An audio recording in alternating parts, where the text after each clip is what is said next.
parler de l'Ituri.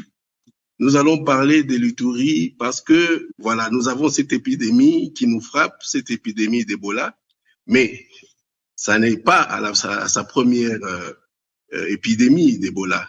Déjà en 2019, nous avions encore cette épidémie, mais seulement aujourd'hui, c'est dans un contexte différent. Alors, c'est quel contexte aujourd'hui? Le contexte est que aujourd'hui, l'Ituri subit des violences avec la présence des groupes armés, et avec comme conséquence plus ou moins 61 sites de déplacés qui contiennent 970 000 déplacés. Et ces déplacés, parce qu'ils sont vulnérables, ils deviennent davantage vulnérables à cause de cette épidémie et de cette infodémie. Parce que, comme vous allez le remarquer, les populations qui sont dans les sites manquent, ne sont pas assez nourries. Il y a encore d'autres maladies, il y a la promiscuité. Et donc, face à cette situation, c'est une population qui peut tout accepter. Alors, nous demandons une riposte rapide pour épargner cette province de la catastrophe. Ainsi, nous avons des défis que je vais articuler peut-être en 3 ou en 4. Le premier défi, comme c'est une guerre, une autre guerre, et comme dans toute guerre, vous savez, c'est d'abord l'installation. Et cette installation, elle va du personnel qualifié au matériel et aux intrants. Donc, aujourd'hui, en Ituri, nous attendons qu'on installe ce personnel le plus tôt possible.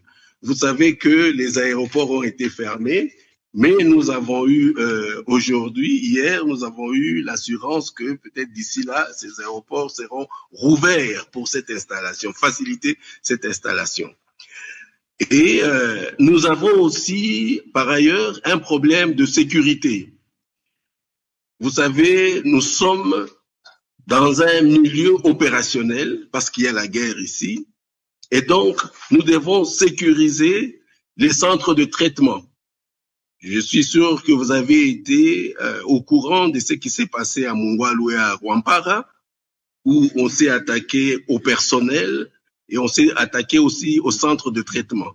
Et donc, nous avons besoin de plus de mobilité, étant donné que ce que nous avions comme moyens, ce sont des moyens qui étaient dédiés à la guerre. Et cette deuxième guerre qui arrive nous demande encore davantage de moyens. Alors, nous avions par ailleurs aussi la communication. Et comme je le disais avant, la communication, c'est vraiment le grand nerf ici. Parce que ces populations, n'est-ce pas, qui sont proches de leur communauté et qui sont très fragiles, et si ces communautés, n'est-ce pas, ne sont pas bien prises en compte, vous pouvez vous rassurer que nous aurons des situations comme celle qui s'est passée à Rwampara et qui s'est passée, n'est-ce pas, à Mungwalu, se réitère.